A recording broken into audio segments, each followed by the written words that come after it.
روزہ جو میں چاہتا ہوں، پیغام number 1۔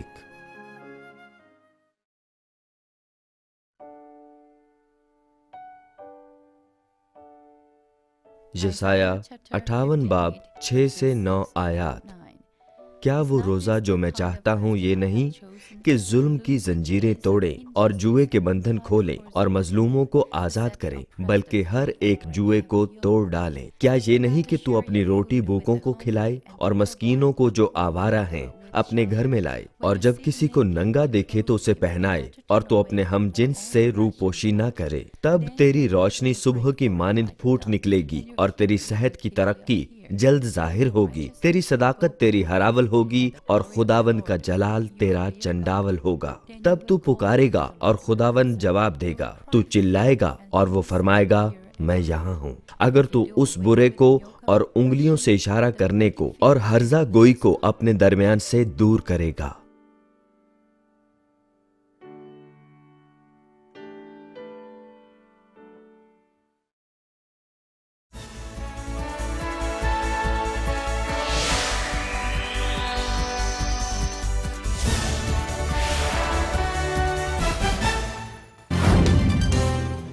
Reverend doctor J rock لی نے مانمن جونگنگ چرچ کے سینئر پاسٹر کے طور پر اس بار انجیل کی منادی کے لیے اور ارشاد اعظم کی تعمیل میں عظیم الشان کروسیڈ کی رہنمائی کی ہے۔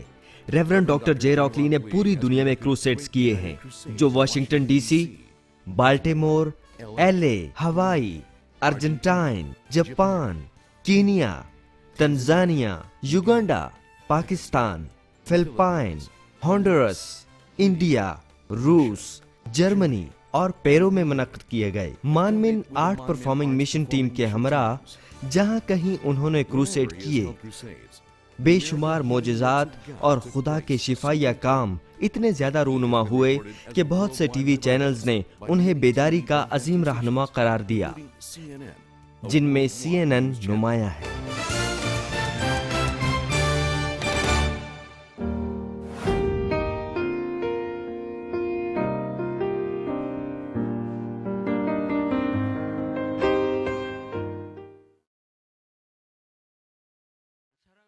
عزیز بھائیوں اور بہنوں، جب تک آپ نئے ایماندار نہیں ہیں تو غالباً آپ میں سے بہت کم لوگ ہوں گے جو بالکل روزہ نہیں رکھتے۔ روزوں کے شروع سے 40 دن تک صرف ایک وقت کا کھانا کھانا خدمت نہیں، بلکہ تمام ممبرز اور حتیٰ کہ بچے بھی روزہ رکھیں۔ آپ اپنے دل کی آرزو کا جواب حاصل کرنے کے لیے، مسائل یا بیماریوں کو حل کرنے کے لیے، یا خدا کے سامنے توبہ کرنے کے لیے روزہ رکھیں۔ آپ اپنے گناہوں سے چھٹکارا پانے اور خدا کی قوت پانے اور اس کو جلال دینے کے لیے بھی روزہ رکھیں۔ بعض اوقات آپ اپنی بھلائی کے لیے نہیں بلکہ خدا کی بادشاہی کے لیے روزہ رکھیں، لیکن کوئی بات نہیں کہ آپ روزہ کیوں رکھتے ہیں۔ اگر آپ روزہ رکھتے ہیں تو آپ کو جواب حاصل کرنے کے لائق ہونا چاہیے۔ جیسے آج کا نوشتہ کہتا ہے، روزہ وہ ہے جو ظلم کی زنجیروں کو توڑتا ہے اور آپ کی دعاؤں کا جواب دیتا ہے۔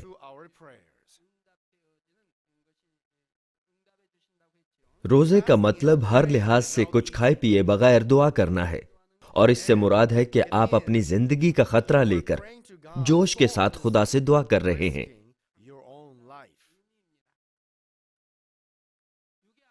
ایک دنیاوی باپ بھی چاہتا ہے کہ اپنے بچوں کو اچھی چیزیں دے۔ اگر اس کے بچے کسی چیز کی بہت خواہش رکھتے ہوں تو وہ اپنے بچوں کو حقیقت میں وہی دینے کی کوشش کرے گا جو وہ چاہتے ہیں، چاہے اسے یہ کرتے ہوئے مشکل کا سامنا ہی کیوں نہ کرنا پڑے۔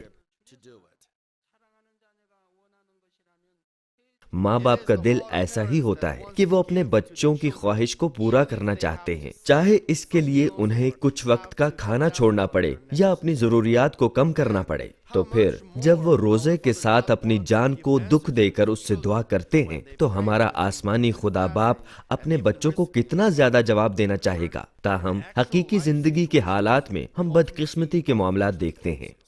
بعض اوقات لوگ لمبے عرصے تک روزہ رکھنے کے باوجود بھی جواب حاصل نہیں کرتے۔ دیگر لوگ روزے سے اپنے بدنوں کو ایسی اذیت دیتے ہیں کہ وہ برداشت نہیں کر سکتے۔ اور ایسے معاملات کیوں ہوتے ہیں؟ یہ اس لیے نہیں ہوتا کہ ہمارا خدا ان کی دعاؤں کا جواب دینے کی قابلیت نہیں رکھتا۔ یہ بھی کوئی بات نہیں کہ وہ کتنا لمبا روزہ کرتے ہیں۔ خدا ان کے بدنوں کو تندرست رکھ سکتا ہے اور حتیٰ کہ ان کے بدنوں کو اور بھی صحت مند بنا سکتا ہے۔ چنانچہ اگر آپ نے روزہ رکھا اور قوت اور اپنی دعا کا جواب حاصل نہیں کیا تو پھر کوئی مسئلہ باقی ہے، ضرور اس کی کوئی وجہ ہوگی۔ آپ کی طرف سے آپ نے مناسب روزہ رکھا، لیکن چونکہ آپ نے خدا کی نظر میں مناسب روزہ نہیں رکھا، اس لیے آپ جواب حاصل نہیں کر سکے۔ صرف لمبا روزہ ہی نہیں، بلکہ اگر آپ صرف ایک وقت کا فاقہ کریں تو آپ جلدی جواب پانے کے لیے خدا کی مرضی سے مماثلت رکھتا ہوا روزہ رکھیں۔ لیکن آپ کو یہ نہیں سوچنا چاہیے کہ اوہ میں صرف ایک وقت کا کھانا چھوڑوں گا۔ در حقیقت ایک وقت کے فاقے کو روزہ نہیں کہا جا سکتا، چونکہ دنیا دار لوگ اپنی مصروفیات کے تحت بھی ایک وقت کا کھانا نہیں کھا پاتے۔ لیکن اگر آپ 40 دن تک ہر روز ایک وقت کا فاقہ کرتے ہیں تو اس کو بڑا روزہ سمجھا جاتا ہے۔ حتیٰ کہ جب ہم پرستش کرتے ہیں تو مشاہدہ کرنے کے لازمی طریقے ہیں جن کا خدا نے حکم دیا ہے۔ سوختنی قربانی اور نذر کی قربانی دینے کے طریقے مقرر ہیں۔ اسی طرح روزہ رکھنے کا بھی طریقہ ہے جس سے خدا خوش ہوتا ہے۔ ہمیں صرف اپنے ذہن یا خیالات سے روزہ رکھنے کی ضرورت نہیں، بلکہ خدا کی مرضی سے رکھنے کی ضرورت ہے۔ بس میں خداوند کے نام میں برکت دیتا ہوں کہ اس پیغام کے وسیلے جو آج شروع ہو رہا ہے، آپ سب جو روزہ رکھیں گے جوابات حاصل کرنے اور خدا کو جلال دینے کے لیے خدا کی نظر میں معقول روزہ رکھیں گے۔ عزیز بھائی اور بہنوں، خدا کا پسندیدہ روزہ رکھنے کے لیے سب سے پہلے مقصد کے ساتھ دورانیہ طے کرنا ہے۔ بائبل مقدس میں آپ 40، 21 یا 3 دن کا روزہ دیکھ سکتے ہیں اور ان کے مقاصد مختلف ہیں۔ مثال کے طور پر 40 دن کا روزہ خدا کی مرضی میں عظیم کام کی تکمیل اور اس کی بادشاہی کے لیے تھا۔ یہ کسی کے ذاتی فائدے کے لیے یا دنیاوی کاروبار کے لیے نہیں تھا۔ 40 دن کا روزہ کسی شخص کا زندگی کو خطرے میں ڈالنا ہوتا ہے۔ اگر روزے کے دوران خدا اس کی حفاظت نہیں کرتا تو روزہ دار شخص مر سکتا ہے۔ بہت سے ایسے لوگ ہیں جو 40 دن کا روزہ ختم کرنے کے بعد اپنی صحت کی بحالی کے دوران وفات پا گئے۔ تو کیا پھر آپ کاروباری برکت حاصل کرنے کے لیے اپنی زندگی کو خطرے میں ڈالیں گے؟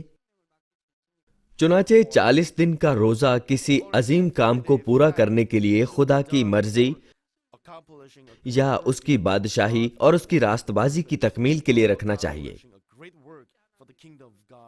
تب خدا آپ کو سنبھالتا ہے اور آپ کے لیے کام کرتا ہے۔ بائبل مقدس میں یسوع اور موسیٰ کی مثالیں ہیں جنہوں نے خدا کی عظیم مرضی کو پورا کرنے کے لیے 40 دن کا روزہ رکھا۔ یسوع نے تمام بنی نوع انسان کے نجات دہندے کی حیثیت سے اپنے فرائض کو پورا کرنے کے لیے اپنی عوامی زندگی کا آغاز کرنے سے پہلے 40 دن کا روزہ رکھا۔ موسیٰ نے بھی خدا کے تمام لوگوں کے لیے 10 احکام وصول کرنے کے اپنے فرض کو نبھانے کے لیے 40 دن کا روزہ رکھا۔ دراصل موسیٰ نے 2 بار 40 دن کا روزہ رکھا۔ اس طرح 40 دن کا روزہ خدا کی مرضی کو پورا کرنے کی تاریخ کے خاص نقطے پر اس کی بادشاہی کے لیے تھا، کسی کے شخصی مقاصد کے لیے نہیں تھا۔ نیز 21 دن کا روزہ بھی کسی کے ذاتی فائدے کے لیے نہیں ہوتا۔ یہ عام طور پر خدا کی مرضی اور منصوبے کو واضح طور پر سمجھنے اور اس منصوبے کو پایہ تکمیل تک پہنچانے کے لیے رکھا جاتا ہے۔ دانیل کی کتاب کے 10ویں باب میں درج دانیل کا 21 دن تک گوشت اور مے کو نہ کھانا ایک اچھی مثال ہے۔ دعا کرتے ہوئے بالکل کوئی خوراک نہ لینے کی بجائے دانیل نے میانہ روی میں مخصوص خوراک نہ لی، جبکہ وہ بہت بزرگ تھا، یعنی وہ 90 برس کا تھا۔ اس نے وقت کے اختتام کے بارے مکاشفہ حاصل کرنے کے لیے مقررہ کھانوں میں سے نہ کھا کر اعتدال کے ساتھ خوراک لے کر دعا کی، اور بڑا فرشتہ اس پر ظاہر ہوا اور اس نے اسے آخری وقت کے بارے تفصیل سے باتیں بتائیں۔ دانیل نے 21 دن کیوں دعا کی؟ کیا خدا نے دانیل کو حکم دیا تھا کہ دانیل مقررہ خوراک کو کھائے بغیر 21 دن دعا کرے؟ نہیں، خدا نے نہیں کہا تھا۔ اس کا مطلب ہے کہ خدا کا جواب صرف 21 دن دعا کرنے کے بعد آیا تھا۔ چنانچہ ہم 21 دن کی دعا تب کریں جب جواب حاصل کرنا ہو۔ خدا سے بڑا جواب حاصل کرنے کے لیے 21 دن کی دعا کافی ہے۔ اس لیے ہم بھی اپنی چرچ میں 21 دن کی دانیل پریئر میٹنگ رکھتے ہیں۔ 40 دن کا عرصہ بہت لمبا ہوتا ہے، بس عام طور پر ہم 21 دن کی دعا میں ایسے روزے رکھتے ہیں جیسے دانیل نے مقررہ کھانے کھائے بغیر دعا کی تھی۔ اگر آپ نے تہیہ کیا ہو تو 20 یا 22 دن کا روزہ رکھنا ٹھیک ہے، لیکن ہم بائبل مقدس میں دانیل کی مثال کو مد نظر رکھتے ہوئے 21 دن کا روزہ رکھتے ہیں۔ ہم 20 یا 22 دن کا روزہ رکھنے کی بجائے دانیل کی مثال کی تقلید کرتے ہوئے 21 دن کا روزہ رکھتے ہیں۔ عزیز جماعت، بائبل مقدس کی مثالوں کو دیکھتے ہوئے آپ سمجھ سکتے ہیں کہ لمبے عرصے کا روزہ کسی کی اپنی مرضی پر نہیں ہونا چاہیے۔ ان کو کسی کے ذاتی مقاصد، ذاتی بھلائی یا کسی جسمانی چیز کے لیے نہیں رکھا جانا چاہیے، بلکہ روح القدس کی رہنمائی میں خدا کی بادشاہی اور اس کی راست بازی کے لیے رکھا جانا چاہیے۔ البتہ پہلا سلاطین کے 18ویں باب میں جب ایلیا نے یہ ثابت کرنے کے لیے کہ خدا ہی سچا خدا ہے، بال کے نبیوں کے خلاف آسمان سے آگ نازل کروانے کی غرض سے دعا کی، یا جب اس نے 3.5 سال کی خشک سالی کے بعد بارش کے لیے دعا کی، تو اس نے اس قسم کے عظیم کام کے لیے بھی روزہ نہیں رکھا تھا۔ یہ اس لیے ہو سکا تھا کیونکہ خدا نے اس کے لیے اسے حکم دیا تھا، اور اس لیے بھی کہ وہ اپنے سارے دل کے ساتھ اپنی پرجوش دعا کے ذریعے جواب حاصل کر سکتا تھا کہ جس نے خدا کے تخت کو ہلا دیا تھا۔ آستر کے معاملے میں بھی ایسا لگتا ہے کہ اسے لمبا روزہ رکھنا تھا کیونکہ اس کی ساری قوم کے تباہ ہونے کا خطرہ تھا، لیکن اس نے اپنے لوگوں کے ساتھ صرف 3 دن کا روزہ رکھا۔ جب اس نے اکیلے دعا کرنے کی بجائے اپنے لوگوں کے ساتھ مل کر دعا کی تو اس نے جواب حاصل کیا۔ بس جب آپ کو مسائل حل کرنے ہوں تو دل سوزی سے دعا کرنا یا 3 یا زیادہ سے زیادہ 7 دن کا روزہ رکھنا کافی ہے۔ خاص درخواستوں کے جوابات حاصل کرنے کے لیے آپ 3 یا 7 دن کا روزہ رکھیں، یا 3 دن یا ساری رات کی دعا کریں۔ جب شروع میں مجھے چرچ کے لیے جگہ تلاش کرنی تھی تو خدا نے مجھ سے 3 دن کا روزہ رکھوایا۔ فاقہ ختم ہونے کے فوراً بعد مجھے جواب مل گیا۔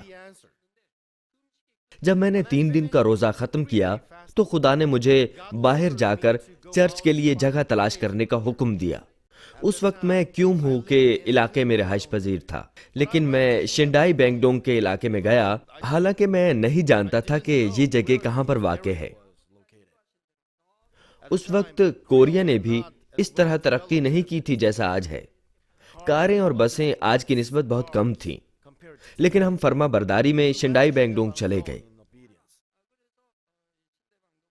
ہم ایک ریئل اسٹیٹ ایجنسی پر گئے اور ایجنٹ نے ہمیں یہ عمارت دکھائی جس پر ہمارے چرچ کا آغاز ہوا۔ وہ 2 منزلہ عمارت آج بھی وہاں ہے۔ جب میں نے روزہ ختم کیا اور خدا کے حکم سے وہاں گیا تو ہر کام ٹھیک ہو گیا۔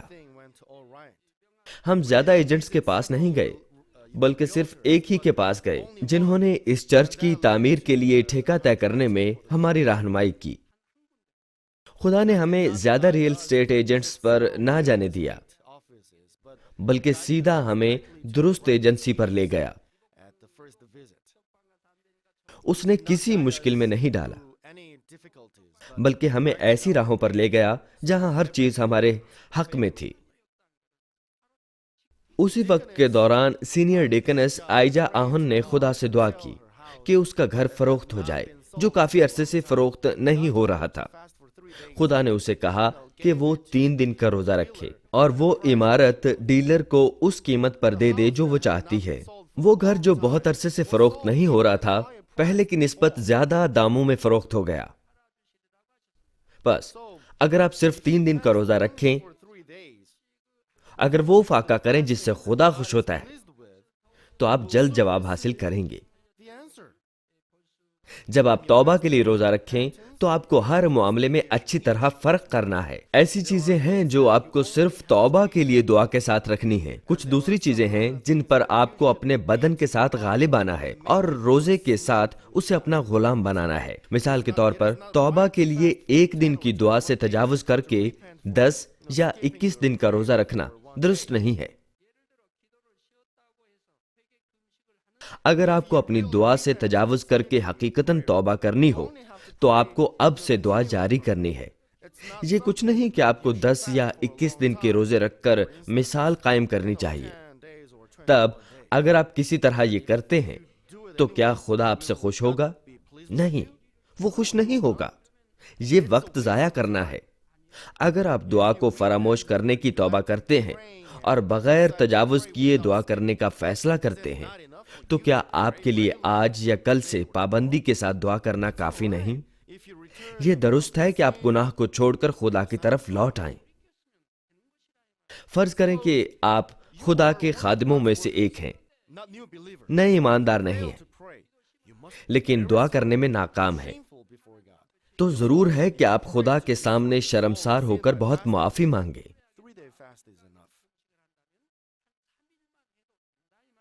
اسی طرح اگر آپ روزے سے اس دیوار کو گرانے کے لیے دعا کریں تو 3 دن کا روزہ کافی ہے۔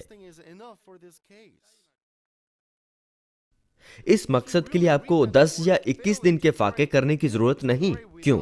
وہ اس لیے کہ اس معاملے کے واسطے 3 دن کا روزہ کافی ہے۔ اگر آپ کو واقعی دعا کرنے میں ناکام ہونے کی توبہ کرنی ہے تو اب سے آپ کو بلا ناغہ دعا کرنے کی ضرورت ہے۔ آپ کو لمبے لمبے فاقے کرنے کی ضرورت نہیں ہے۔ ایک چیز جو آپ کو یاد رکھنا ضروری ہے وہ یہ ہے کہ اگر آپ نے گناہ کیا ہے تو پہلے آپ کو آنسوؤں کے ساتھ اس کی مکمل توبہ کرنی ہے اور پھر توبہ کے لیے روزہ رکھنا ہے۔ آپ کو روزے کے آغاز سے قبل پوری طرح آنسوؤں کے ساتھ اپنے دل کو سپرد کر کے توبہ کرنی ہے۔ آپ میں کچھ لوگ ہیں جو توبہ کرنے اور دل کو سپرد کرنے میں امتیاز نہیں کرتے۔ وہ یہ بھی نہیں جانتے کہ کب آنسوؤں کے ساتھ اپنے دل کو سپرد کر کے توبہ کرنی ہے۔ جب آپ جسم کے اعمال کرتے ہیں تو آپ کو اپنا دل سپرد کرتے ہوئے آنسوؤں کے ساتھ توبہ کرنی ہے تاکہ آپ گناہ کی دیوار کو گرا سکیں۔ جب آپ جسم کے اعمال کرتے ہیں تو گناہ کی دیوار بنتی جاتی ہے۔ میں ان ایمانداروں کے متعلق بات نہیں کر رہا جو ایمان کے درجہ اول پر ہوتے ہیں اور سچائی کے بارے اچھی طرح نہیں جانتے، لیکن جب سچائی سے واقف ایمانداروں نے جسم کے کام کیے ہوں اور وہ جانتے بھی ہوں کہ ان کو یہ نہیں کرنے چاہیے تو انہیں چاہیے کہ اپنے دل کو سپرد کریں اور آنسوؤں کے ساتھ توبہ کریں۔ ان کو تھوڑے سے آنسوؤں میں صرف اقرار کرنے سے معافی نہیں مل سکتی کہ میں نے غلطی کی ہے، اب سے میں وہ کام دوبارہ نہیں کروں گا، اے باپ مہربانی کر کے مجھے معاف کر دے۔ جب آپ اپنے سے بڑے کا دل بری طرح دکھاتے ہیں تو کیا چند الفاظ بولنے سے اس کے غصے کو ٹھنڈا کر سکتے ہیں؟ آپ صرف اس کے دل کو تبدیل کرنے سے ہی اس کا غصہ ٹھنڈا کر سکتے ہیں۔ آپ صرف یہ کہنے سے اس کا غصہ رفع نہیں کر سکتے کہ میں نے آپ کا دل دکھا کر بہت غلطی کی ہے، مجھے معاف کر دے، آئندہ میں یہ نہیں کروں گا۔ اس وقت بھی ایسا ہی ہوتا ہے جب آپ جسم کے کام کرتے ہیں۔ خدا جسم کی چیزوں کی نسبت جسم کے کاموں کو زیادہ بڑا گناہ قرار دیتا ہے۔ چنانچہ جب آپ نے جسمانی اعمال کیے ہوں تو صرف توبہ کرنا کافی نہیں ہے، بلکہ آپ کو آنسوؤں کے ساتھ توبہ کرنا اور اپنے دل کو سپرد کرنا چاہیے۔ پھر آپ کو یہ جاننے کی ضرورت ہے کہ جسم کی چیزیں کیا ہیں اور جسم کے اعمال کیا ہیں۔ ایمان میں نئے لوگ نہیں سمجھتے کہ جسم کی چیزیں یا جسم کے اعمال کیا ہیں، لیکن اس وقت میں محدود وقت کے باعث اس کی وضاحت نہیں کر سکتا۔ اسی طرح آپ جو کام کرنے والے ہیں آپ کو اس کے متعلق تعلیم دینے کی ضرورت ہے۔ جب آپ نے جسم کے اعمال کیے ہوں، اگر آپ آنسوؤں کے ساتھ توبہ کر کے اور اپنے دل کو سپرد کر کے لوٹ آئیں تو خدا کے سامنے سے گناہ کی دیوار گر جاتی ہے۔ تب آپ جوابات یا شفا پائیں گے۔ آپ کو یہ جاننے کے لیے کہ جسم کے اعمال کیا ہیں عبرانیوں 6 اور 10 باب کا مطالعہ کرنے کی ضرورت ہے۔ اگر آپ نے روح القدس پا لیا ہے اور خدا کے کاموں کا تجربہ کر لیا ہے لیکن جان بوجھ کر گناہ کیے ہیں یہ جانتے ہوئے کہ یہ خدا کے خلاف گناہ ہے، تو اس کا مطلب ہے کہ آپ خداوند کو بار بار مسلوب کرتے ہیں۔ اس معاملے میں خدا آپ کو توبہ کی روح عطا نہیں کرتا، تب آپ نجات نہیں پائیں گے۔ یہ روح القدس کے خلاف اور اس کی تحقیر کرنے کے برابر ہے اور اس کے کاموں کی مخالفت کرنے جیسا ہے۔ اس لیے جب آپ نے جسم کے اعمال کیے ہوں تو آپ کو چاہیے کہ فوراً خدا کے سامنے توبہ کریں۔ صرف اس وقت جب آپ توبہ میں اپنا دل اس کے سپرد کرتے ہیں اور گناہ سے پوری طرح پھرتے ہیں تو خدا آپ کو معاف کر دے گا۔ لیکن جب آپ کے دل میں جسم کی چیزیں ہوں تو آپ کو آنسوؤں کے ساتھ توبہ کرنے اور اپنے دل کو حوالے کرنے کی ضرورت نہیں۔ مثال کے طور پر فرض کریں آپ کسی شخص سے نفرت یا غصہ رکھتے ہیں اور ابھی آپ نے غصہ کرنا نہیں چھوڑا، یا کسی وقت جھوٹ بولتے ہیں، مگر جب تک آپ جسم کے اعمال نہیں کرتے ہیں آپ کو آنسوؤں کے ساتھ توبہ کرنے اور اپنے دل کو سپرد کرنے کی ضرورت نہیں ہے۔ گنہگار فطرت والدین سے میراث میں ملتی ہے اور گناہ جو آپ کرتے ہیں وہ پیدائشی طور پر ہی آپ کے بدن کے ساتھ جڑے ہوتے ہیں۔ اس لیے اگر آپ صرف اچھائی کرنے کے لیے بھی اپنے دل کی خواہش پر نہیں چل سکتے تو یہ جسم کی چیزیں کہلاتی ہیں۔ چنانچہ ہمیں چاہیے کہ گناہوں سے چھٹکارا پانے کے لیے اپنا خون بہانے کے نظریے سے گناہوں کے خلاف جد و جہد کریں۔ جب آپ جسم کے کاموں کو چھوڑنے کی بجائے ان پر عمل کرتے ہیں تو خدا کا نظم و ضبط فوراً تعاقب کرتا ہے۔ عبرانیوں کی کتاب کہتی ہے کیونکہ جس سے خداوند محبت رکھتا ہے اسے تنبیہ بھی کرتا ہے، اور جس کو بیٹا بنا لیتا ہے اس کے کوڑے بھی لگاتا ہے۔ اس لیے جب ہم جسم کے کام کرتے ہیں تو خدا ہمیں تنبیہ کرتا ہے۔ اگر خدا ہمیں تنبیہ نہیں کرتا تو اس کا مطلب ہے کہ ہمیں بطور بیٹے قبول نہیں کرتا۔ خدا ہمیں ناپاک کرتا ہے اور ہم ابلیس کے بچے بن جاتے ہیں۔ خدا ہمیں ناپاک قرار دیتا ہے تو آخر کار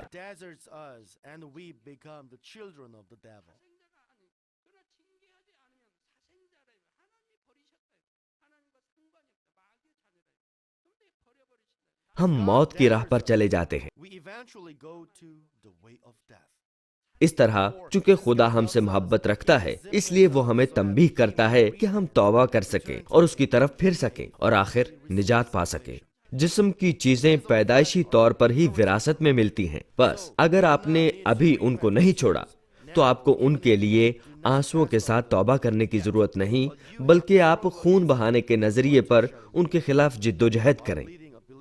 ایک ایماندارانہ زندگی گزارتے ہوئے آپ کلام سنیں اور اپنے گناہوں کو چھوڑنے کی کوشش کریں اور توبہ کریں۔ آنسوؤں کے ساتھ توبہ کرنے کی بجائے آپ کو دعا کرنے سے ان کے خلاف کوشش کرنے اور خدا سے قوت مانگنے کی ضرورت ہے۔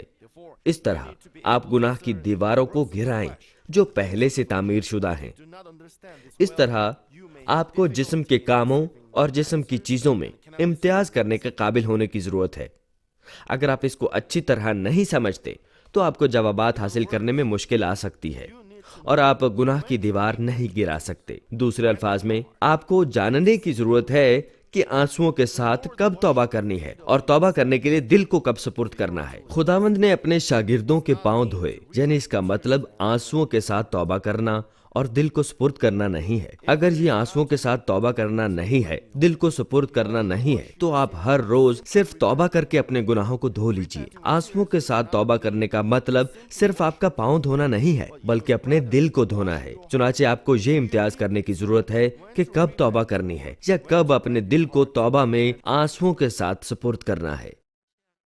جب آپ آنسوؤں کے ساتھ توبہ کو اور دل کو سپرد کرنے کو ختم کریں تو آپ کو توبہ کا روزہ رکھنے کی ضرورت ہے۔ اگر آپ آنسوؤں کے ساتھ توبہ نہیں کرتے، اپنا دل سپرد نہیں کرتے، تو ابھی آپ کے گناہ کی دیوار تباہ نہیں ہوئی۔ چنانچہ اگر آپ دعا کریں تو بھی خدا آپ کی دعا کا جواب نہیں دے سکتا۔ خدا فرماتا ہے اگر تم اپنے دل میں گناہ رکھ کر دعا کرتے ہو تو وہ تمہاری نہیں سنے گا۔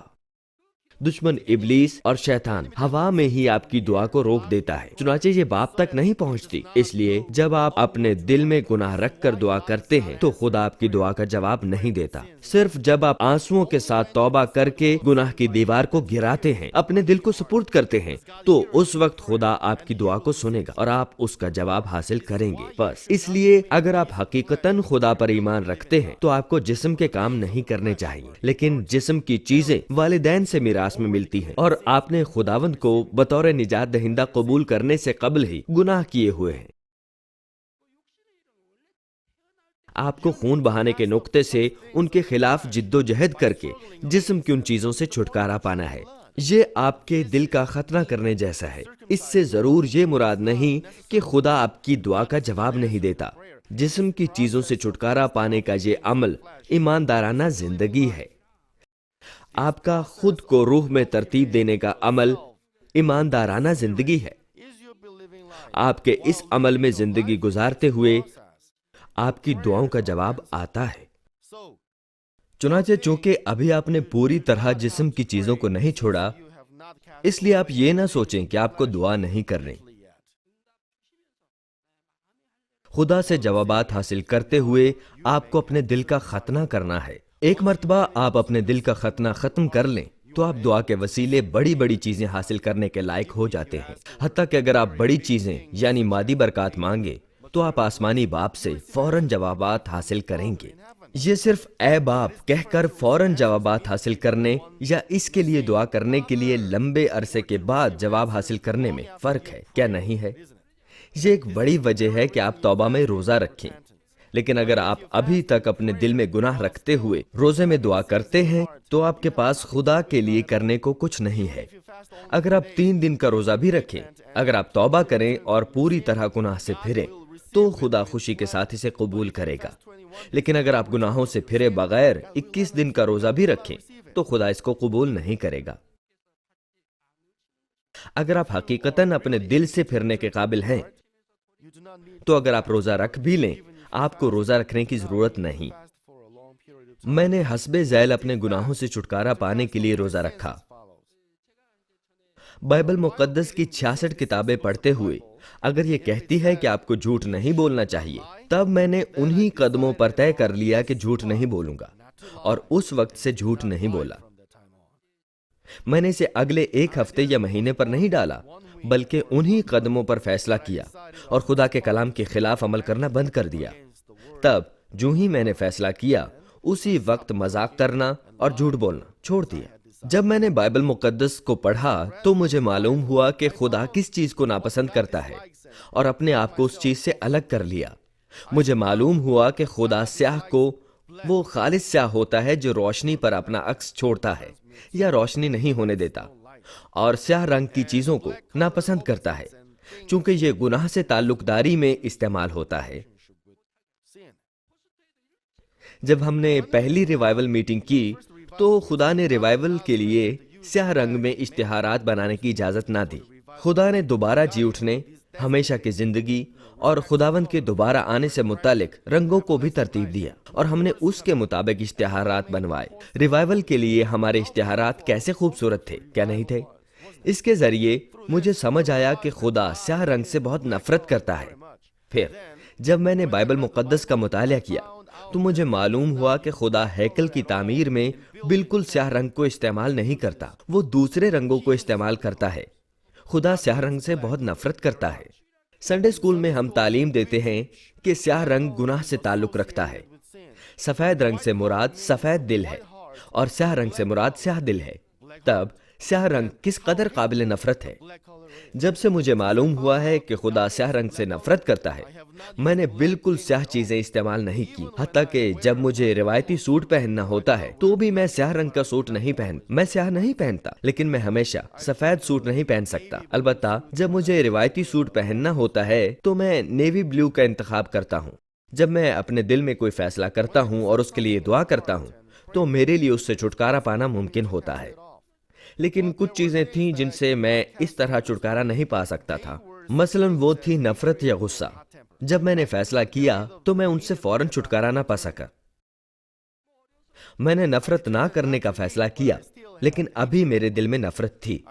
میں جانتا تھا کہ مجھے غصے سے چھٹکارا پانا ہے، لیکن بعد میں مجھے معلوم ہوا کہ ابھی تک میرے دل میں غصہ تھا، اس لیے میں نے 3 دن کا روزہ رکھا۔ مثال کے طور پر میں نے اپنے غصے سے چھٹکارا پانے کے لیے 3 دن کا روزہ رکھا، لیکن کئی مہینوں بعد میں نے اپنے دل میں کسی چیز کے خلاف سخت ناراضگی پائی۔ تب میں نے 7 دن کا روزہ رکھا، چونکہ میں 3 دن کے روزے کے ساتھ اس سے چھٹکارا نہیں پا سکا تھا۔ اس طرح میں اپنے دل میں پائی جانے والی نفرت سے چھٹکارا پا سکا۔ عام طور پر میں 3 دن کے روزے کے ذریعے زیادہ تر جسمانی چیزوں سے چھٹکارا حاصل کر سکا۔ اگر میں چھٹکارا نہ پا سکتا تو میں 7 دن کا روزہ رکھتا، تب میں 7 دن کے روزے میں 7ویں دن چھٹکارا پا سکا۔ اس طرح میں نے جسمانی چیزوں سے چھٹکارا پانے کے لیے کئی بار روزہ رکھا، لیکن زیادہ تر معاملات میں اگر میں ان سے چھٹکارا پانے کی ٹھان لیتا تو پھر میں چھٹکارا پا ہی لیتا تھا۔ اگر ان سے چھٹکارا پانے کے ٹھوس فیصلے کے باوجود کوئی چیز ہمیشہ میرے دماغ میں ظاہر ہوتی تو آخر کار میں ان سے چھٹکارا پانے کے لیے روزہ رکھ سکتا تھا۔ ان میں سے زیادہ تر چیزوں سے میں 3 دن کے روزے کے ذریعے چھٹکارا پا سکا، لیکن خاص معاملات کے لیے مجھے 7 دن کا روزہ رکھنا پڑتا تھا۔ اس وقت میں ان سے چھٹکارا پانے کے لیے اپنے سارے دل سے فیصلہ کرتا تھا۔ جب میں اس مقصد کے لیے روزہ رکھتا تو خدا مجھے سربلند نہیں کرتا تھا۔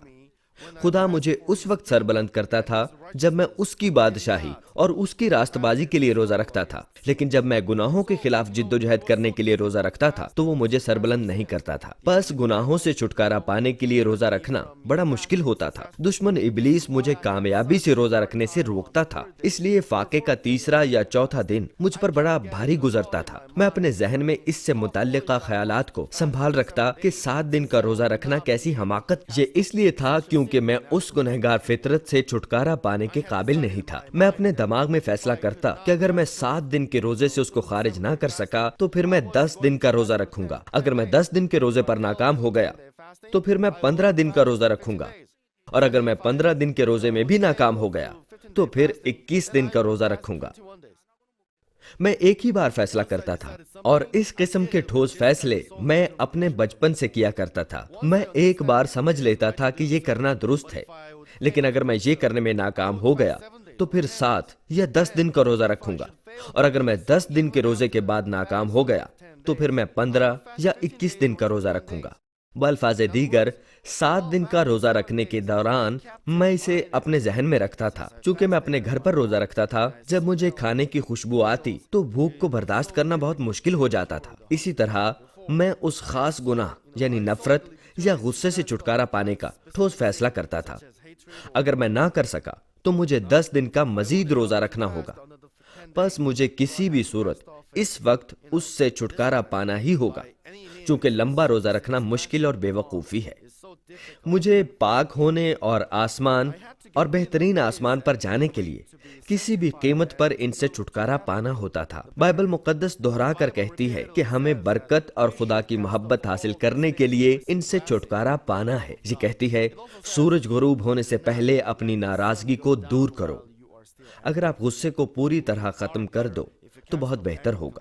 روزہ رکھتے ہوئے میں دہرا کر فیصلہ کرتا کہ مجھے غصے کو جڑ سے اکھاڑ کر ناراضگی کو ختم کرنا ہوگا اور کسی سے بالکل نفرت نہیں کرنی ہوگی، لیکن یہ کافی نہیں تھا۔ تب مجھے خدا باپ اور خداوند کی محبت یاد آئی۔ خدا نے اپنی محبت میں اپنا اکلوتا بیٹا ہمارا خداوند ہمارے لیے بخش دیا۔ چنانچہ یسوع نے اپنا خون بہایا اور میرے گناہ کے سبب سے ہر قسم کی تکلیف اور مصیبت اور نفرت کو اپنے اوپر لے لیا۔ تب میں اپنے دل میں وہ برائی کس طرح رکھ سکتا تھا؟ اس طرح سوچتے ہوئے میں نے اپنے ذہن میں رکھا کہ میں یقیناً روزہ رکھتے ہوئے اپنے دل میں سے اپنی ساری قوت سے ان بری چیزوں کو ختم کروں گا، اور دعا کرتے ہوئے میں نے گرم جوشی سے خدا سے کہا، اے باپ، مہربانی فرما کر ان بری چیزوں کو نکالنے میں میری مدد کر۔ میں اس مقصد کے لیے مزید روزہ نہیں رکھنا چاہتا، برائے مہربانی میری مدد فرما۔ جب میں نے 7 دن کا یہ روزہ ختم کیا تو میں نے اچھا محسوس کیا۔ میں نے بحالی کا کھانا کھاتے ہوئے محسوس کیا کہ جیسے میں اڑ رہا ہوں، اور میں نے جانا کہ میرا دل نئے طور پر تبدیل ہو گیا ہے۔ اسی شخص نے جس سے میں پہلے نفرت کرتا تھا میری آنکھوں میں رحم دیکھا۔ یہ اس لیے کہ میں نے روزے کے دوران اپنے دل کو تبدیل کر لیا تھا۔ میں نے فیصلہ کیا کہ جن سے نفرت کرتا تھا پہلے ان کو اپنی محبت دوں، پہلے ان سے بات کروں، اور روزے کے دوران اپنے دل میں سے بری چیزوں کو نکالوں۔ بعد میں نے دیکھا کہ میرے دل میں سے تمام برے احساسات اور نفرت غائب ہو گئے۔ ایک شخص ظاہری طور پر اچھا لگتا تھا اور اپنی روش میں محبت کرنے والا لگتا تھا۔ اس کے برعکس میں شکر گزار ہو سکتا تھا۔ اس طرح میں نئے سرے سے تبدیل ہوا تھا۔ عزیز جماعت، اس روزے کے ذریعے جوابات حاصل کرنے کے لیے جو خدا کا پسندیدہ ہے، صرف روزے کی لمبائی ہی نہیں بلکہ اس کو رکھنے کا وقت بھی اہم ہے۔ خصوصی طور پر لمبے عرصے کا روزہ روح القدس کی ہدایت کے مطابق رکھا جانا چاہیے۔ بہت سے خادم اور ممبرز ہیں جو لمبا روزہ رکھنا چاہتے ہیں کیونکہ وہ خدا کی بادشاہی کے واسطے عظیم چیزوں کی تکمیل کے لیے قوت حاصل کرنا چاہتے ہیں۔ اگر آپ حقیقتاً خدا کی بادشاہی کے لیے اس کی قوت حاصل کرنا چاہتے ہیں تو آپ وقت کا دورانیہ بڑھا کر روزہ رکھ سکتے ہیں۔ آپ اپنے فائدے کے لیے نہیں بلکہ خدا کی بادشاہی اور اس کی راست بازی کے لیے قوت مانگ سکتے ہیں، سوچتے ہوئے کہ اس کی بادشاہی اور راست بازی کے لیے عظیم چیزوں کی تکمیل کیسے کریں اور جس قدر ممکن ہو اس قدر کس طرح جانوں کو بچائیں اور خدا کی قدرت کا مظاہرہ کرتے ہوئے ان میں ایمان کی کاشت کرنے کے لیے بے ایمانوں کو کس طرح زندہ خدا اور نجات دہندہ یسوع سے روشناس کرائیں۔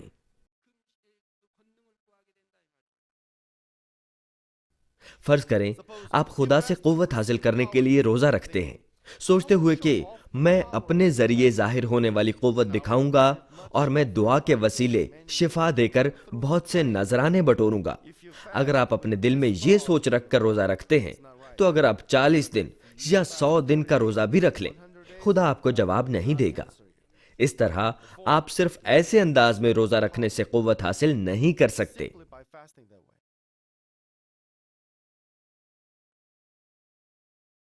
اہم چیز موقع ہے۔ پہلا کرنتھیوں 14 باب کی پہلی آیت کہتی ہے، محبت کے طالب ہو اور روحانی نعمتوں کی بھی آرزو رکھو۔ آپ کو اپنے خیالات یا خواہشات کے مطابق نہیں مانگنا چاہیے بلکہ خدا کی سچی محبت سے محبت کی راہ پر چلتے ہوئے مانگنا چاہیے۔ خدا کی قوت حاصل کرنا صرف اس وقت ممکن ہوتا ہے جب کسی کا برتن واجب طور پر اسے حاصل کرنے کے لیے تیار ہو۔ اگر خدا کسی کو 40 دن کے روزے کی بنیاد پر قوت بخشتا ہے تو وہ مغرور ہو سکتا ہے اور غلط راستے پر جا سکتا ہے۔ آخر میں وہ ہلاکت کی راہ پر چلا جائے گا۔ فرض کریں آپ روزے میں اس سوچ کے ساتھ دعا کرتے ہیں کہ اگر میں قوت حاصل کر لوں تو میرے لیے بہت سے نذرانے وصول کرنا بہت آسان ہو جائے گا، پھر میں امیر ہو جاؤں گا، میں اپنا گھر خرید لوں گا اور اپنی غربت سے نجات پالوں گا۔ اور اگر خدا اس طرح آپ کی دعا کا جواب دیتا ہے تو آپ آخرت کی غلط راہ پر چلے جائیں گے۔ تاہم اگر آپ ہر قسم کی برائی کو ختم کرتے ہیں اور پاک ہو جاتے ہیں اور پھر آپ قوت کے لیے دعا کرتے ہیں تو خدا آپ کو قوت دے گا۔ تب آپ اس قوت کو صرف خدا کے جلال کے لیے استعمال کرنے کے قابل ہوں گے اور آپ ملنے والے نذرانوں کو صرف خدا کی بادشاہی اور اس کی راست بازی کے لیے استعمال کریں گے۔ کیا آپ نہیں کریں گے؟ آپ اسے لوگوں کی مدد کے لیے اور خدا کی بادشاہی کو وسعت دینے کے لیے استعمال کریں گے، نہ کہ اچھے کھانے اور اچھے کپڑوں کی تلاش میں خرچ کریں گے۔ اگر ایسا ہوتا تو خدا آپ کو بالکل قوت نہ دیتا۔ کسی کے صاف ہونے اور اپنے دل کو پوری طرح پاک کرنے کے بعد وہ مناسب وقت پر 21 دن یا 40 دن کا روزہ رکھ سکتا ہے جو خدا چاہتا ہے۔ فرض کریں کہ اگرچہ آپ ابھی روح میں داخل نہیں ہوئے اور ابھی پاک نہیں ہوئے لیکن آپ خدا کی قوت حاصل کرنے کے لیے 40 دن دعا کرتے ہیں، تو تب آپ صرف 40 دن کے لیے روزہ رکھتے ہیں لیکن آپ ابھی تک قوت حاصل کیے بغیر ہیں۔ قوت حاصل کرنے کے لیے پہلے آپ کو پاک ہونے کی ضرورت ہے اور پھر جب آپ قوت کے لیے دعا کرتے ہیں تو خدا آپ کو یہ بخشتا ہے۔ برکات حاصل کرنے کے لیے بھی ایسا ہی ہے۔ اگر آپ 21 دن کے روزے کے ساتھ برکت حاصل کرنے کے قابل ہو جائیں تو آپ برداشت کے ساتھ 24 دن کا روزہ رکھیں گے، کیا نہیں رکھیں گے؟ آپ اکثر اوقات 3 دن یا 7 دن کا روزہ رکھتے ہیں، تب آپ کے لیے برکات حاصل کرنے کے لیے 21 دن کا روزہ رکھنا آسان ہوگا، لیکن اس طرح آپ برکت حاصل نہیں کر سکتے۔ برکت حاصل کرنے کے لیے سب سے پہلے آپ کو خدا کے سامنے گناہ کی کوئی دیوار نہیں رکھنی چاہیے۔ آپ کو پاک ہونا چاہیے، اپنی ضروریات دکھانی چاہیے اور جو لازمی ہے اس کو ترتیب دینا چاہیے۔ خدا آپ کو بھرپور طریقے سے داب داب کر اور ہلا ہلا کر دیتا ہے۔ ہمارے خادموں میں سے جو خدا کی بادشاہی کے لیے عظیم کاموں کی تکمیل کے لیے قوت حاصل کرنا چاہتے ہیں، بہت سے یہ حاصل کرنے کے لیے لمبا روزہ رکھتے ہیں۔ آپ خدا کی بادشاہی کے لیے قوت حاصل کرنے کی غرض سے لمبے عرصے کا روزہ رکھ سکتے ہیں۔ اگر آپ نے سوچا کہ آپ دعا کرنے اور روزہ رکھنے سے امیر ہو جائیں گے، اے باپ مہربانی فرما کر مجھے بہت زیادہ ہدیہ ادا کرنے کی برکت بخش، تو کیا خدا آپ کی دعا کا جواب دے گا؟ اگر یہ ممکن ہے تو ہر کوئی امیر ہو سکتا ہے، تب تو یہ بہت آسان ہے کہ آپ سب امیر ہو جائیں۔ اگر میں آپ سے کہوں کہ عزیز بھائی اور بہنوں، برائے مہربانی مجھ پر مضبوط بھروسہ رکھ کر مجھے سمجھو، میں آپ کے لیے مادی برکت کی دعا کرنے سے آپ کو امیر بنا سکتا ہوں، تب آپ امیر ہو جائیں گے۔ آئیے ہم 21 دن کا روزہ رکھتے ہیں، آپ سب تو نہیں، لیکن آپ میں سے آدھے روزہ رکھ لیں گے، جیسے میں ان کی رہنمائی کروں گا۔ لیکن معاملہ یہ نہیں ہے، پہلے آپ خود کو برکت حاصل کرنے کے لیے مناسب برتن کے طور پر تیار کریں۔ آپ کو خدا کے کلام کے ساتھ ترتیب دے کر اور عمل کر کے اپنے برتن کو تیار کرنے کی ضرورت ہے، اور یہ ایک ایماندارانہ زندگی ہے۔ یہ اندازہ کرنے کے لیے کہ آپ کی جان آپ کے ساتھ اچھی چلتی ہے اور آپ خدا کے سامنے جس قدر عمل کرتے اور بوتے ہیں اسی قدر برکت حاصل کریں گے۔ اگرچہ کسی کا دل خدا کی نظر میں معقول ہے اور وہ بعد میں خدا کی قوت حاصل کر سکتا ہے، یا اگرچہ کسی کا دل جوش سے اور سرگرمی سے جل رہا ہے، پہلے اسے صاف برتن تیار کرنا ہے۔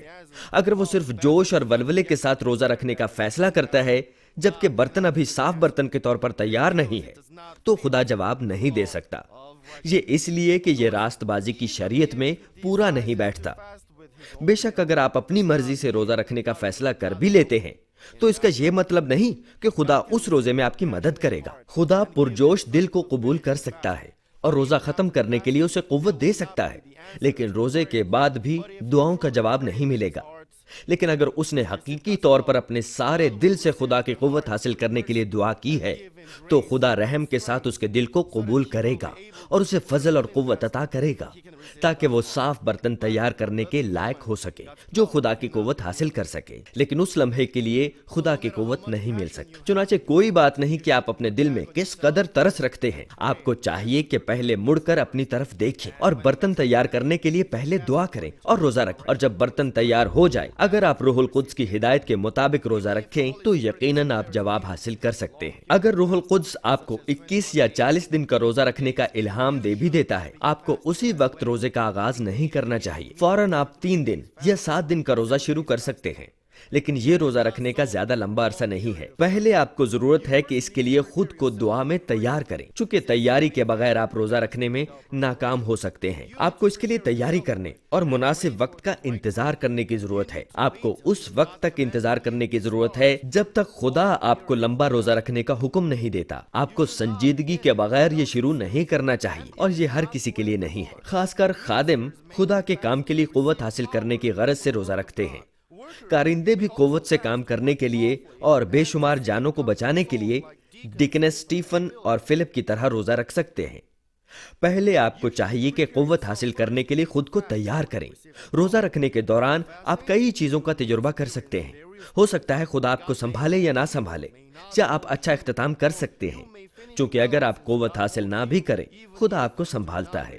ایسا کیوں ہے؟ کیونکہ خدا آپ کو قوت نہیں دے سکتا، کیونکہ یہ مناسب وقت نہیں ہے، لیکن چونکہ آپ کا دل خدا کے سامنے اچھا ہے اور وہ آپ کو سنبھالتا ہے تاکہ آپ کامیابی سے روزے کو ختم کر سکیں۔ عزیز بھائی اور بہنوں، کچھ لوگ ہیں جن کو آپ کے مشن یا پیرش میں بدروح گرفتہ لوگوں سے نپٹنے میں مسائل درپیش ہوتے ہیں۔ روزے کے ذریعے آپ بدروحوں کو فوراً بھگا سکتے ہیں۔ فرض کریں آپ کے پاس خاندان کا ایک ایسا فرد ہے جو بدروح کے قبضے میں ہے۔ آپ کا خاندان بہت تکلیف میں مبتلا ہے، آپ بدروح کو بھگانا چاہتے ہیں، تب آپ کو کیا کرنا چاہیے؟ سب سے پہلے آپ کے خاندان کے تمام ممبرز کو محبت میں ایک ہونے اور 3 دن کا روزہ رکھنے کی ضرورت ہے۔ 3 دن کا روزہ کافی ہے، آپ کو 7 دن کے روزے کی ضرورت نہیں۔ لیکن اگر آپ میں توبہ کرنے کی کوئی چیز ہے یا محبت کی کمی ہے تو آپ کو توبہ کرنے کی ضرورت نہیں۔ آپ کو خاندان کے فرد کی خاطر توبہ کرنے کی ضرورت ہے جو بدروح گرفتہ ہے، چونکہ وہ خود توبہ نہیں کر سکتا، اس لیے آپ کو اس کی خاطر توبہ کرنی چاہیے۔ تب خاندان کے تمام افراد کو 3 دن کا روزہ رکھنے کی ضرورت ہے۔ اس شخص کو دعوت دیں جس کے پاس قوت ہو، جو بدروحوں پر حکم کر سکتا ہو، اور مل کر پرستش کریں۔ پرستش کے بعد اور دعا کے وسیلے بدروح بھاگ جائے گی۔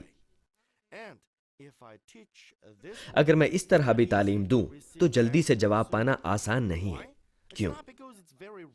یہ اس لیے کہ سارے خاندان کا محبت کے ساتھ 3 دن کا روزہ رکھنا شاید ہی ممکن ہو۔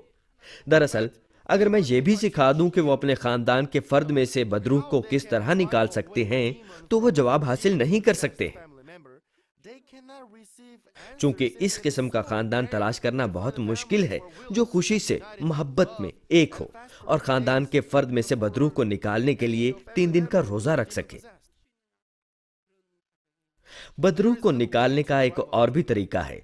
یہ سیل گروپ کے ایماندار کارندوں، سب ڈسٹرکٹ یا ڈسٹرکٹ کے لیے ہے کہ وہ بدروح گرفتہ شخص کے گھر پر مسلسل پرستش کریں۔ پرستش کے دوران وہ شخص ذہن کو صاف رکھتا ہے چونکہ بدروح اس کے اندر کام نہیں کر سکتی۔ اس وقت وہ اس میں ایمان کو کاشت نہیں کر سکتے اور اس طرح ایمان میں ترقی کرنے کے لیے اس کی مدد نہیں کر سکتے، اور وہ اسے توبہ کرنے دیں اور دعا کریں اور یسوع کے خون کے گیت گائیں۔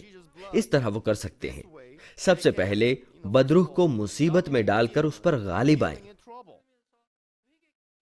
جب 1 دن، 2 دن یا 3 دن گزر جائیں تو بدروح محسوس کرتی ہے کہ وہ مزید برداشت نہیں کر سکتی۔ وہ شخص جہاں بدروح رہتی ہے بدروح کا گھر ہوتا ہے۔ تب بدروح اس گھر کو چھوڑ جاتی ہے جو شخص بدروح گرفتہ ہوتا ہے، لیکن بدروح آرام سے اسے نہیں چھوڑتی۔ بدروح جسمانی لوگوں کے ذہن کو پڑھتی ہے، روحانی لوگوں کے ذہن کو نہیں پڑھتی۔ ہمارے خادمین اور کارندے جو خدا کی بادشاہی کے عظیم کام کرنا چاہتے ہیں فطری طور پر لمبا روزہ نہیں رکھنا چاہتے۔ وہ بادشاہی کے لیے اور خدا کو جلال دینے کے لیے قوت میں اضافہ کرنے کے لیے روزہ رکھ سکتے ہیں۔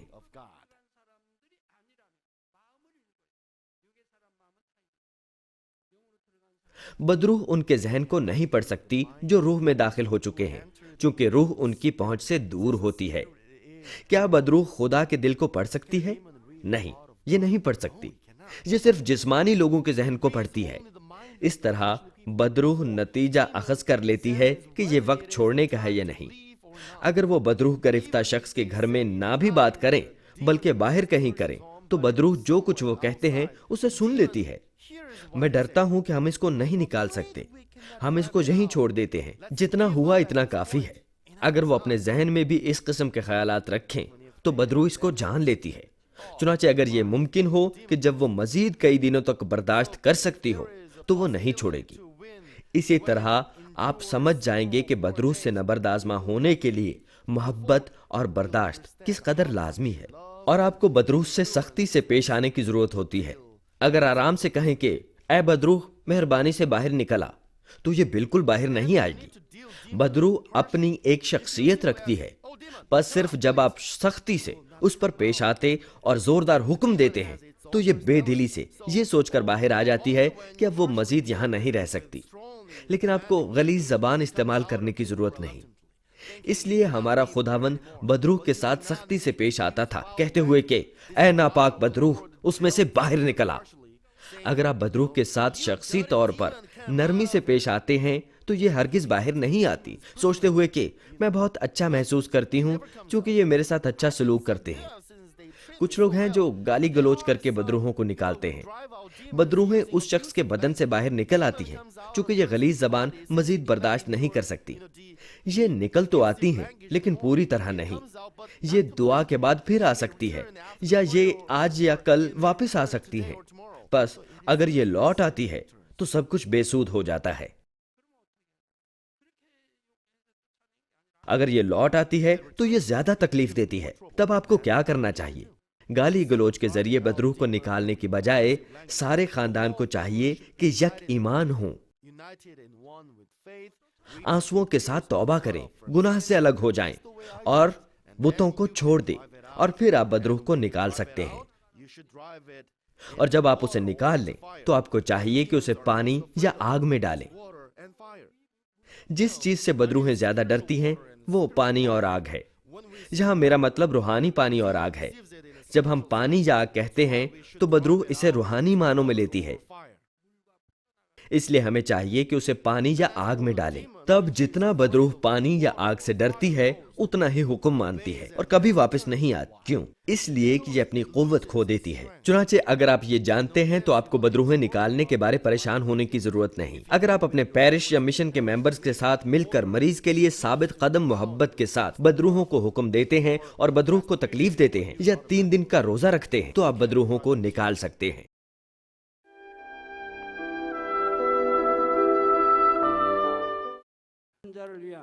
بیماروں کے لیے دعا۔ میں ان سب لوگوں کے لیے دعا کروں گا جو بیمار ہیں۔ آپ اپنے بدن کے اس حصہ پر اپنا ہاتھ رکھ لیں جہاں پر بیماری ہے اور اس دعا سے استفادہ کیجیے۔ اگر آپ بیمار نہیں ہیں لیکن اپنی دلی مرادیں پانا چاہتے ہیں تو اپنا ہاتھ اپنے سینے پر رکھ لیجیے۔ خدا کا زندہ کلام وقت اور فاصلے کی قیود سے آزاد ہے اور آپ کے ایمان کے مطابق آپ کے لیے کام کرے گا۔ آپ جہاں کہیں بھی ہوں، اگر ایمان کے ساتھ اس دعا کو قبول کریں گے تو آپ خدا کی قدرت کے حیران کن کام دیکھیں گے۔ ہاللیلویہ۔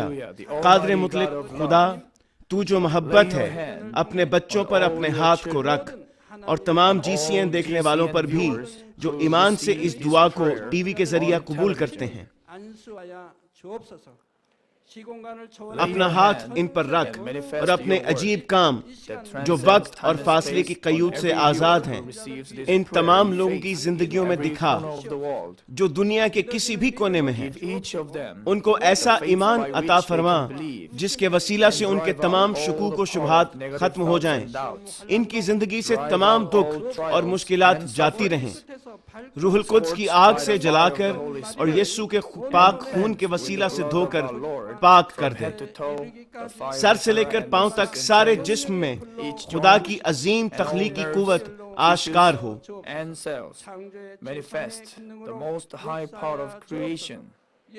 میں خداوند یسوع مسیح کے نام سے دشمن ابلیس اور شیطان، تمام بیماریوں، جراثیموں اور کمزوریوں کو حکم دیتا ہوں کہ ان بدنوں سے الگ ہو جائیں۔ تمام چھوت کی بیماریاں جاتی رہیں۔ ہر وہ بیماری جو لا علاج ہے اور نئی دریافت شدہ بیماریاں روح القدس کی آگ سے جل کر بھسم ہو جائیں۔ آپ بیماری سے پاک ہو کر زور پائیں۔ معدے کا کینسر، پھیپھڑوں کا کینسر، رحم کا کینسر، جلد کا کینسر، آنتوں کا کینسر، ایڈز، لوکیمیا، ذہنی امراض، دل کا عارضہ، پھیپھڑوں کی بیماریاں، ہر قسم کے زنانہ امراض، بلند فشار خون، شوگر، جلدی امراض، ہر قسم کی سوجن جاتی رہیں۔ پولیو، فالج، جوڑوں کا درد اور کمر کا درد یسوع مسیح کے نام میں ختم ہو جائیں۔ ہر قسم کا سر درد اور حادثات کے نتیجے میں پیدا ہونے والی ہر جسمانی تکلیف یسوع کے نام میں جاتی رہے۔ بیماری کی وجہ سے تھکان، نزلہ، زکام اور گلر جیسی بیماریاں روح القدس کی آگ سے جل کر بھسم ہو جائیں۔ مرگی، ذہنی معذوری، ذہنی دباؤ اور تمام ذہنی بیماریاں یسوع مسیح کے نام سے جاتی رہیں۔ ہر قسم کی تاریکی ختم ہو جائے اور ان کے دلوں میں اطمینان اور شادمانی آ جائے۔ خدا باپ تخلیق کی عظیم ترین قوت کے وسیلہ سے یہ جسم جو کمزور ہو چکے ہیں دوبارہ سے زور پائیں، فالج کے جکڑے آزاد ہو جائیں اور لنگڑے چلنا اور چھلانگے لگانا شروع کریں۔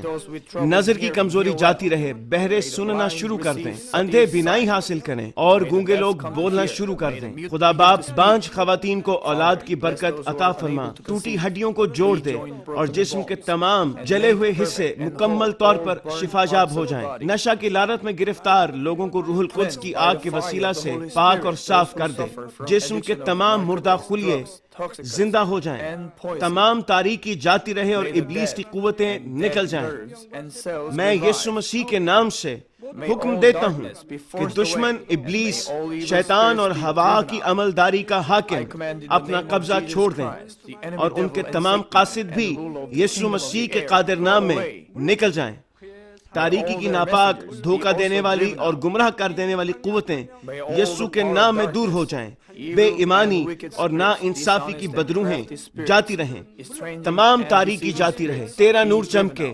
خدا باپ ان کی روحوں کو بھی ان کے جسم کے ساتھ مضبوط فرما، ان کو قوت دے کہ یہ تجھ کو پکار سکیں، ان کو قوت دے کہ یہ اپنے گناہوں کو ترک کر سکیں، ان کی جانیں اس دنیا میں راحت پائیں اور ان کی زندگیاں خوشحال ہوں۔ ان کی دعاؤں کو قبول فرما اور ان کی دلی مرادوں کو پورا فرما۔ ان کی زندگیاں ایمان، امید اور محبت میں ترقی کرتی چلی جائیں۔ اور ان کے خاندان بھی تیری نجات کے پیغام کو سن کر قبول کریں اور نجات حاصل کریں۔ ان کے خاندانوں کو ہر قسم کے حادثات اور تباہیوں سے محفوظ رکھ اور ان کو برکت دے کہ وہ ایک خوشحال زندگی بسر کریں۔ اے خدا، اپنے فرزندوں کو گھروں اور کاروبار کی جگہ پر روح القدس کی آتشی باڑ میں محفوظ رکھنا، اور تیری آنکھیں جو آگ کے شعلہ کی مانند ہیں ان کو دیکھتی رہیں۔ ان کا باہر جانا اور اندر آنا مبارک ہو۔ انہیں برکت دے تاکہ یہ لوگوں کو قرض دیں لیکن کسی سے کبھی قرض نہ لیں۔ انہیں حکمت اور عقل دے اور ان پر فضل کر کہ وہ روح القدس سے معمور ہو جائیں۔ خداوند اپنے خادموں کو وہ کام کرنے کی توفیق اور فضل عطا فرما جو تو نے انہیں سونپا ہے۔ ہر چرچ میں ایک انقلاب برپا کر دے۔ اپنے بچوں کی رہنمائی کر تاکہ وہ تجھے جلال دیں جو بھی کام وہ کریں۔